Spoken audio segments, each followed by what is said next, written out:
Step 3 is the tour of the template. So in my template, I have 6 pages of my article. The first 2 pages are a 2-page title spread. In this particular magazine, the first 2 pages is always a large image generally with a title and maybe a short blurb. So it's completely blank in my template.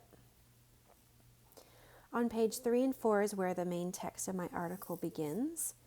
You can see that there is a paragraph, an introductory paragraph of text here with a large drop cap. You can also see that when I click on this, that there is a blue box, and that is the text frame for this text.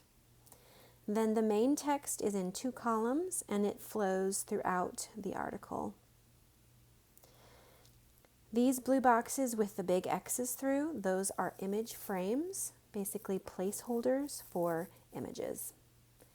Everything in this template is adaptable, so students can delete and move things around, resize things, whatever they would like to do with it.